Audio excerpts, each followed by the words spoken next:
Me in welcoming our key on speaker with a standing ovation, Professor Fiololumunja.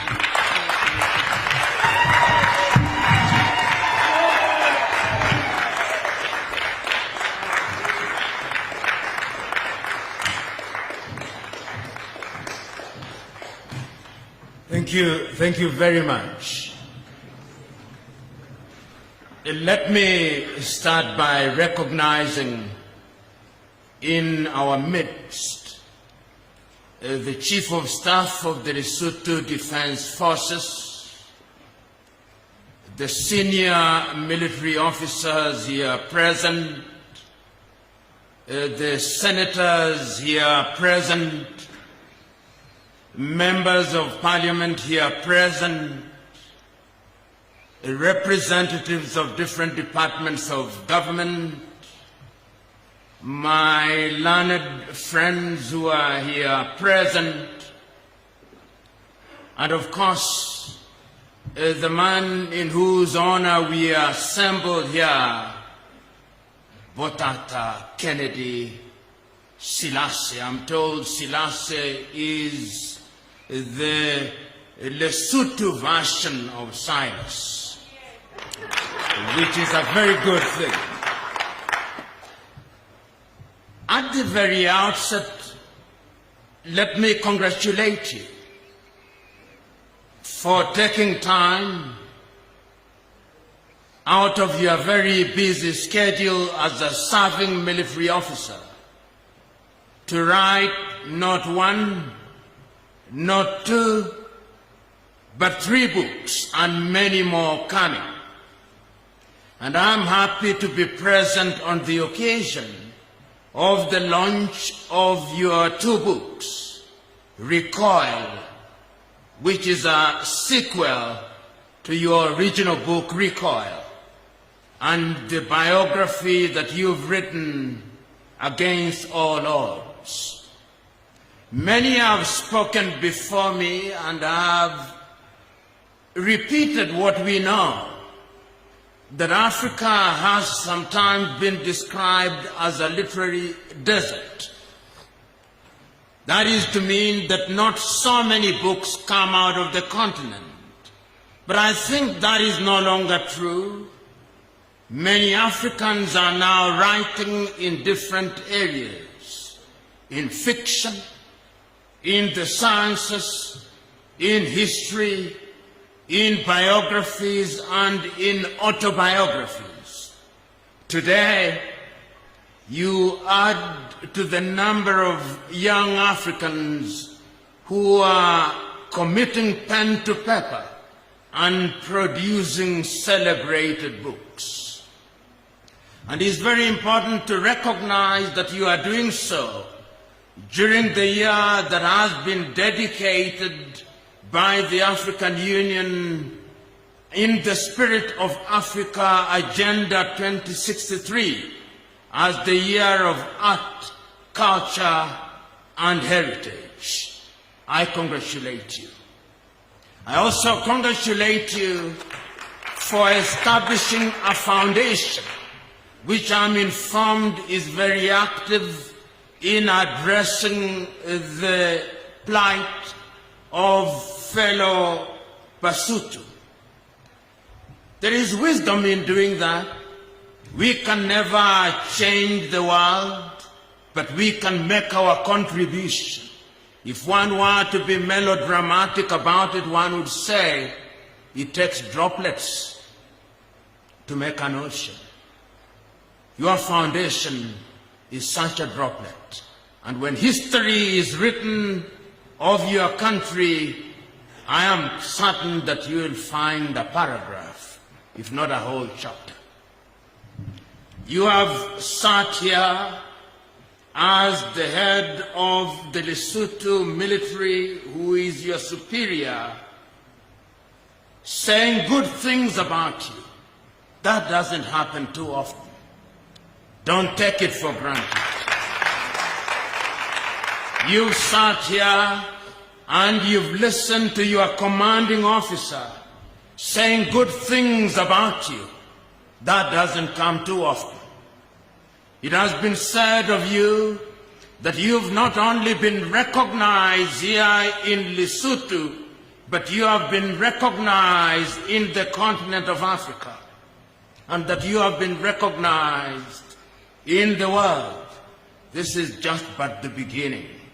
This is just but the beginning of a long journey, which we pray and hope will make you stand out and shine as an African literary giant. It is the great Chinua Achebe who said, in the days that we were not gender sensitive, that a chick that will grow into a cock is hatched on the first day, is seen on the first day that it hatches. I look at you and I see a cock. That does not mean that one that turns into a hen is no lesser, but because you are male, you are a cock. I've been asked on the occasion of this book launch to talk about Africa, to talk about this continent that has known many trials and tribulations, and is not mine to repeat those trials and tribulations. We know them. If it was an occasion for talking about history, I would talk about slavery, but we know about it. If it was an occasion to talk about colonization, I would talk about colonization, but we know about it. If it were an occasion to talk about neo-colonization, I would talk about it because it's alive and well, even as I speak. Many African countries now pride themselves of being independent. But I dare question our independence. Of course, we now govern ourselves politically. Of course, we now have national anthems. Of course, we now have our defense forces. Of course, we now have things that define who we are. And there is something good about that. And it also helps to remind us of the leaders who sacrificed that we may be where we are, although that is only but the beginning. You, the people of Lesotho, remember one of your greatest men, King Mosho Eshoe, and you will remember of him that when the white man came here, he was able to resist gallantly. And this mountain republic in many ways preserved our culture because he was a brave man who led brave people. And that is why you proudly say the mountain kingdom of Lesotho. That is why the people of Lesotho still retain their culture. That is why even when you wear your now much more improved blankets, you do so with pride and dignity. That is why when you speak your language, you speak it with dignity. And that is why you are proud people, because in your midst there lived a man, there lived a king, who was proud not only about the culture of his people, but about the culture of the continent of Africa. And that is why this afternoon you said, as I talk about the leadership of Africa, I should remember him, and remember him I do. You've also said that I should remember the Osagie for Kwame Nkrumah. But who can forget the Osagie for Kwame Nkrumah? And it's always instructive that when Nkrumah entered the political scene in Africa, it was different. When for the first time the world started recognizing him as a great African icon in 1945 in Manchester, in the United Kingdom, during the 7th meeting of Pan-Africanism. He was invited by those who were then fighting to regain their independence in what was then known as the Gold Coast. And no sooner had he arrived in the Gold Coast that we now refer to as Ghana, there was a difference. It was as if the Ghanaian freedom movement had received an injection of intellectual steroids. It was never the same again. And I dare say that Africa has never been the same again since that Ghanaian colossus bestrode the continent. He led Ghana, or Gold Coast, to regain independence as Ghana on the 6th day of March, 1957. And he was always very clear, even in those early days, that the independence of Ghana meant nothing unless the rest of Africa was free. He spoke times without number after that. In 1958, he summoned all the leaders of the then independent African countries in Accra, Ghana, and repeated it, reminding his audience that Africa had to unite, because if she did not unite, she would be weak. And he did not stop there. In 1961, in Casablanca, Morocco, he once again reminded his audience that the 53 African countries that had been carved out in Berlin in 1884 and 1885 were created in the image of the European powers, and that if they did not unite, Africa would be weak. He was right. He did not stop there. In 1963, in Addis Ababa, Ethiopia, on the 25th day of May, 1963, he reminded his audience, comprising of the leaders of the then freed African countries, 32 of them, he told them, let us unite now before you become used to your independence and your sovereignty, he said.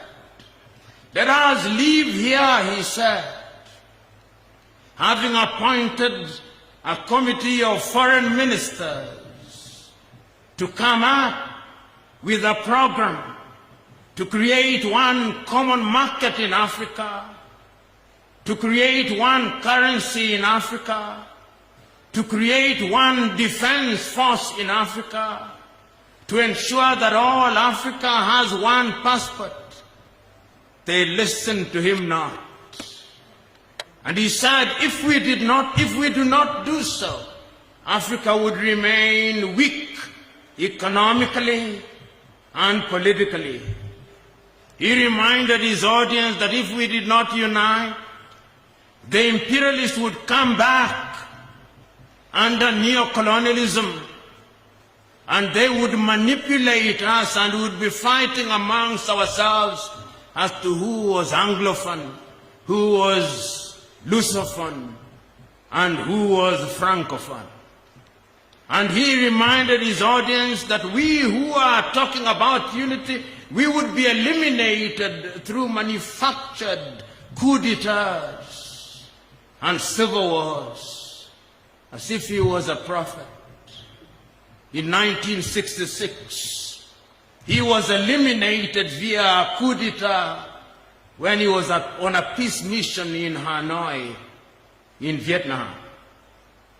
And it's instructive that between 1966 and 1972, all the speeches and the books and everything relating to Kwame Nkrumah was banned in Ghana.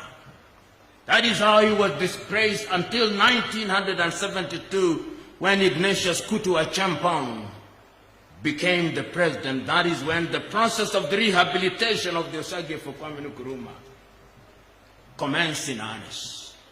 Today, when we talk about leadership and African unity, you think of no other name other than the Osagyefo Kwame Nkrumah. Sometimes, when I talk about African unity, and I talk about it often, there are those who say, like they said of those great Africans before, that we are intellectually lazy. That is why we are talking about African unity. We are lazy, and we think that unity will just come by our pronouncing abracadabra. No. We are not intellectually lazy. We know when we talk about unity, we are not talking about the unity of the graveyard. No. We are talking about unity in diversity. We are talking about the unity that will enable Africans to travel across the continent, so that when I come here into the kingdom of Lesotho, you don't have to ask me for a passport. I look forward to that day. I look forward to the day when I come here, I do not have to grapple with a different telephone code. There are 53 telephone codes in Africa. Lesotho is 266. Saddens me. If only we could have one like the United States of America, it would be much better. When I come here, having flown, if I were to fly directly from Nairobi, Kenya to Maseru, I would not need another COVID test, because in the United States of America, you fly from Boston, Massachusetts to San Francisco in California, 6 hours. You don't need another COVID test. But when I do so in Africa, I need another COVID test. The poorest continent in the world, spending money where it ought not to be spent. We are not intellectually lazy. Some say that we are romantics, that we romanticize the Union of Africa.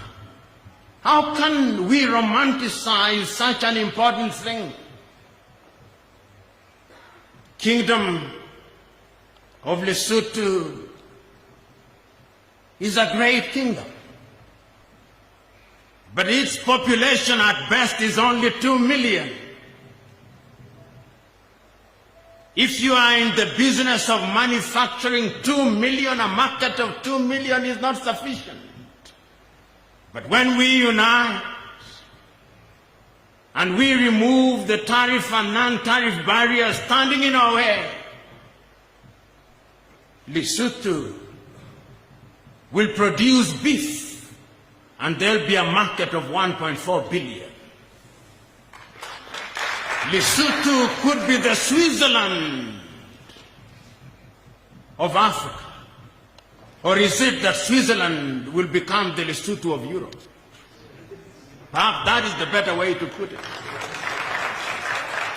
So today, when we talk about leadership, and you ask me to talk about those leaders, that is the message that they were sending to us. And you asked me to talk about Thomas Sankara. Perhaps the younger generation think that the Osagyefo is too remote in history. The man in whose honor we are assembled here today, Kennedy, only reads about the Osagyefo Kwame Nkrumah in history books. But Thomas Sankara lived when you are alive. He was here in Burkina Faso in 1983. He was a military man just as you are. He participated in a process that eliminated a neo-colonial regime. The country was then known as Upper Volta. He said, "Why are we called Upper Volta?" He changed the name into Burkina Faso. the land of the upright man, and he said that the people of Burkina Faso would be called the Burkinabe, the upright man. He came at a time when Burkina Faso could not feed ourselves, and he said that we can feed ourselves. He said that we can produce enough food to export. He said that we shall no longer be controlled from Paris, France. They took him out in 1987. And as I speak now, a trial is going on in Ouagadougou. People who are alleged to have taken him out courtesy of the colonial power France. The spirit of Thomas Sankara is the spirit that we need now so that Africa can recognize ourselves, so that Africans can realize that we have the ability to do things for ourselves. How I feel that if Thomas Sankara was here, perhaps working jointly with others, this continent would now have a vaccine of our own.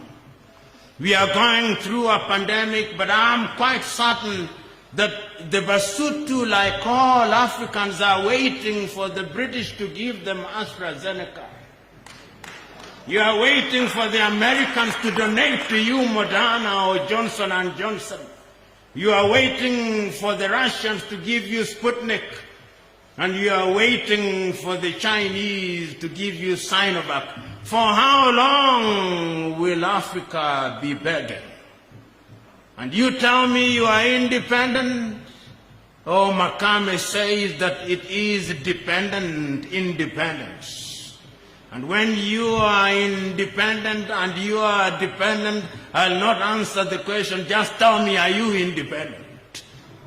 That is what Thomas Sankara was talking about. Then you asked me about Muammar al-Gaddafi. Like all great men, he made mistakes, and as Julius Kambarage Nyerere of Tanzania used to say, great men make great mistakes. Because when you dare to do great things, sometimes you make great mistakes, but there is a sense in which he also had beautiful ideas.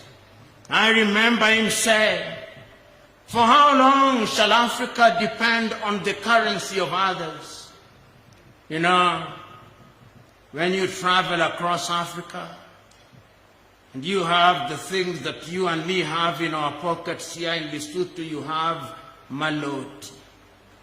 When you cross the border, you meet the ram. When you cross the border and you go to Botswana, you meet the pula. When you go to Angola, you meet the kwanza. When you go to Malawi, you meet the kwacha. When you go to Zambia, you meet the kwacha. You go to Tanzania, you meet the shilling. You go to Kenya, you meet the shilling. You go to Rwanda, you meet the franc. You go to Burundi, you meet the franc. You go to Ethiopia, you meet a totally different currency. And you go to Mozambique, you meet the metical. And all of our currencies, the 33 of them, are useless pieces of paper. They are useless because, as evidence shows, 80% of all transactions undertaken in Africa are terminated in the dollar. Gaddafi was saying, no, the time has come that Africans must have their own currency, backed by African gold. That is what Africa must be thinking about when we talk about African unity. That is what we are thinking about, and that is what we are talking about. And you asked me to remember a man with whom I had a long conversation about Africa, John Joseph Pombe Magufuli. You know, when John Joseph Pombe Magufuli came into Tanzania, he came in for a short time, but he demonstrated to the world that it can be done with the resources of Tanzania. And I think the man who put it best was Lazarus McCarthy Chakwera, the president of Malawi, on the occasion of the oration that he gave for 8 minutes during the funeral of John Joseph Pombe Magufuli. I'll not repeat the oration, but he said in effect that the world did not know that there existed a John Joseph Pombe Magufuli who could demonstrate to the world that you can build a dam without borrowing a cent. That you could do things in your country by using the resources of your own country. That you could re-inject a people with an enthusiasm that gives them self-esteem they did not know until John Joseph Pombe Magufuli came. But he is with our Lord now.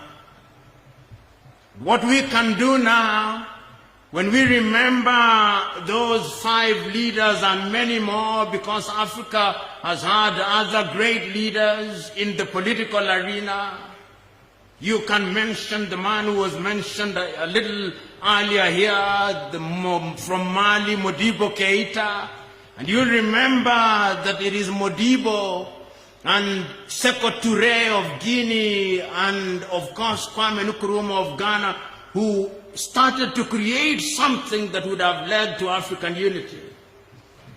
And it's not only Modibo that was great. Amilcar Cabral in Guinea-Bissau was also a great man, as was Julius Nyerere and many others, Ahmed Ben Bella, the old ones will remember. But what lessons do we learn here now? Today, you and me recognize how weak Africa is.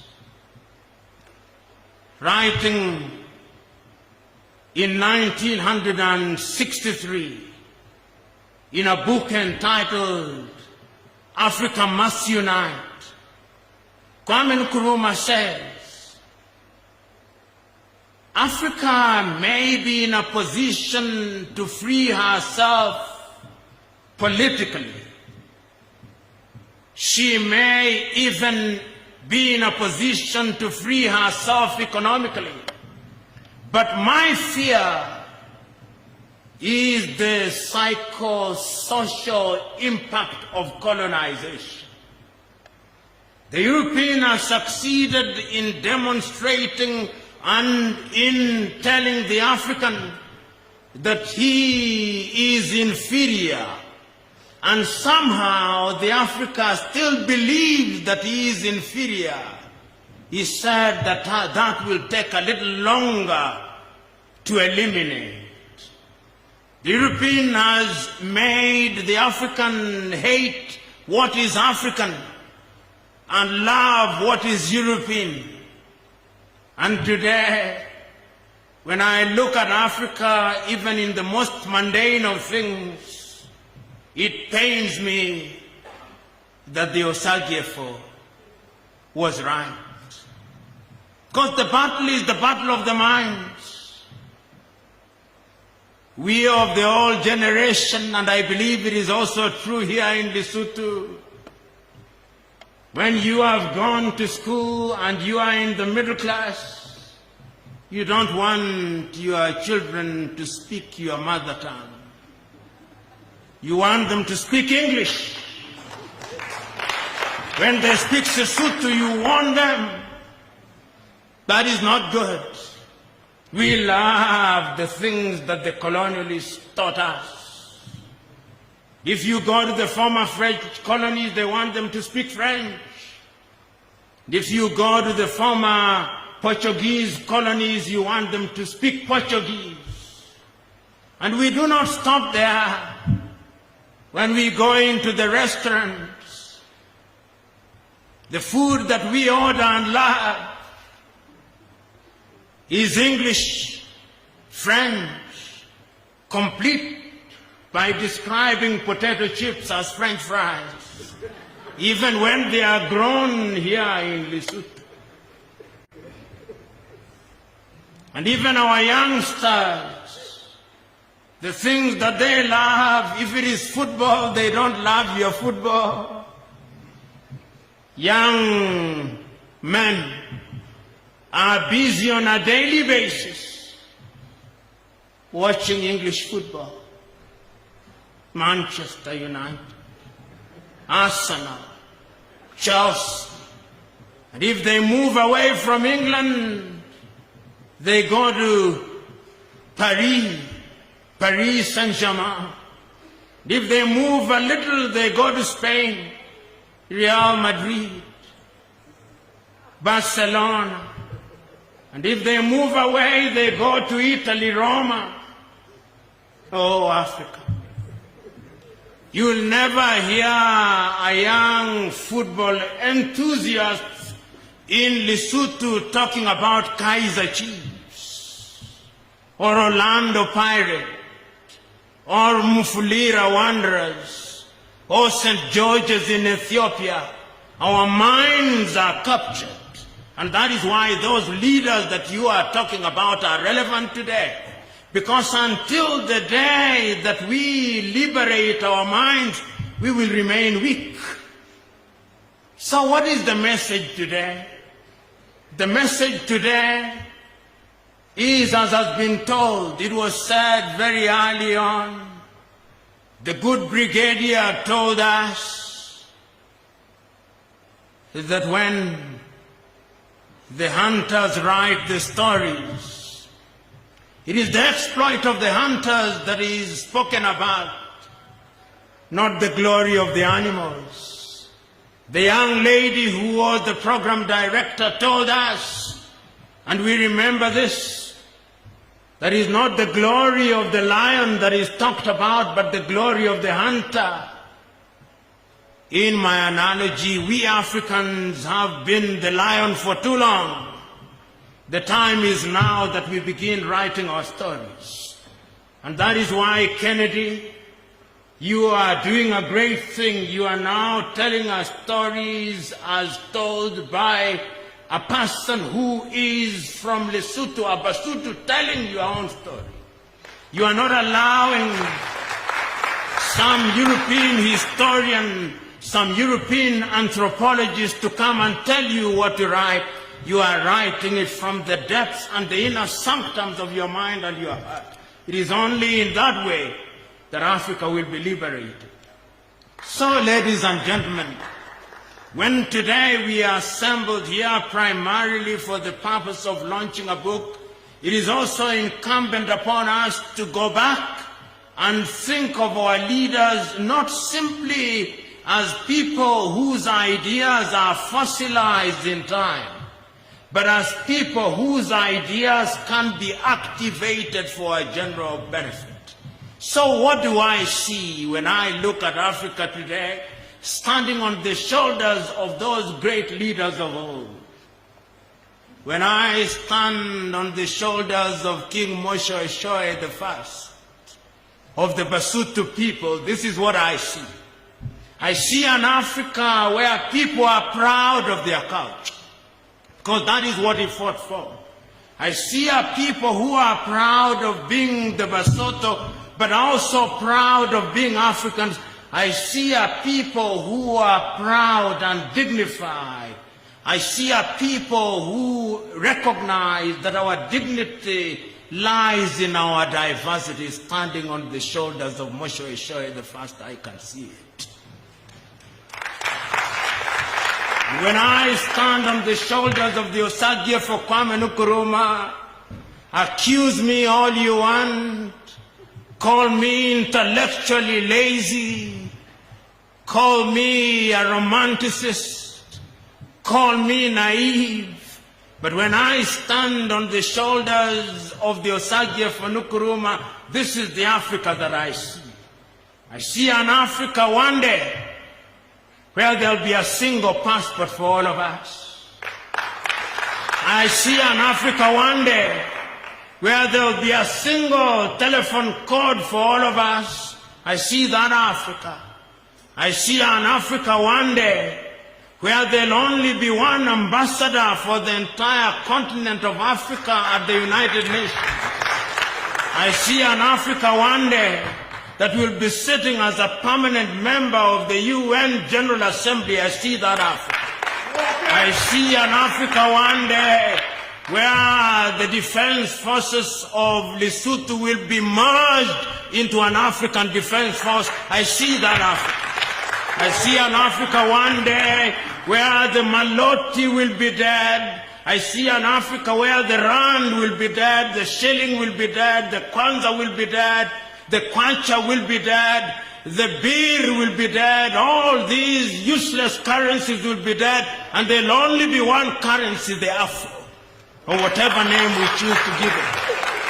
I see an Africa one day where we will not be walking around the world with bowls in our hands begging for vaccines. I see an Africa where when we go into the classrooms, our children will not be taught the parts of a tree, but they'll be taught the value of a tree. And we shall make our own medicine. I see that Africa. That Africa I see when I stand on the shoulders of the Osagyefo Kwame Nkrumah.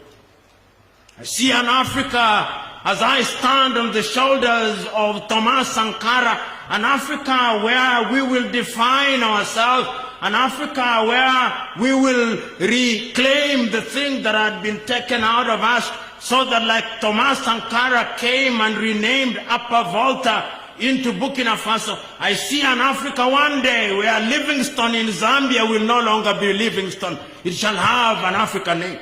I see an Africa where there'll be no Blantyre. I see an Africa where there'll be no Victoria Falls. We shall call it Musio Tunya Falls. I see that Africa. I see an Africa where all these colonial names will disappear. I see an Africa where my children and children's children will no longer bear the name of Patrick, which I have no relation to, but will have an Africa name. I see that Africa. And when I stand on the shoulders of Muammar al-Gaddafi, I see an Africa where we will have unity in diversity, where the color of our skin will not be the determinant factor, but our fidelity to the continent of Africa. I see that Africa. And when I stand on the shoulders of John Joseph Pombe Magufuli, I see an Africa that will utilize our own resources, so that when she is dealing with the Chinese, when she's dealing with the Europeans and the Americans and the Indians, she will be dealing with them on the basis of equality. An Africa that will sit at the dinner table of civilization, not under the table where she is eating crumbs. I look at that Africa and I see it when I stand on the shoulders of John Joseph Pombe Magufuli. And I could stand on many other shoulders. I could stand on the shoulder of Patrice Emery Lumumba and say that I'll see an Africa where history is written by us in the same manner that Kennedy Selassie has now written here today, and we are celebrating. I can also stand on the shoulders of Mwalimu Kambarage Nyerere and on the shoulders of Samora Moises Machel and say with Samora, a luta continua, victoria esse. Ladies and gentlemen, when I stand on the shoulders of these great men, I see great things. And as my good sister, Madam Bosio said, I have no nightmare, I have big dreams. And I will not allow nightmares to stand in my sight. I only know that those dreams will become realities. But the last time I checked, when you dream, you must wake up. Otherwise, you cannot fulfill those dreams. So the good old general, we will not continue in our slumber. We are dreaming, we are waking up, and Africa shall be great. And today I'm happy because we are celebrating a young man born only in 1991, a young man who has gone to school and read mathematics and computer science, a young man who has chosen to rise through the ranks. He's a private, he's an airman, a young man who is winning accolades, a young man who has founded a foundation, a young man who is telling other young men and women it can be done, it must be done, because it is our duty to do it. So, ladies and gentlemen, It is a joyous occasion here today as we celebrate Africa and as we imagine an Africa that will come, and it shall come. Those who are doubting us will be disappointed, and it is our duty to disappoint them. If it does not come during our lifetime, it shall come during the lifetime of our children, and if it does not come during the lifetime of our children, it shall do so during the lifetime of our grandchildren, and if it does not come during their lifetime, it shall come regardless. God bless.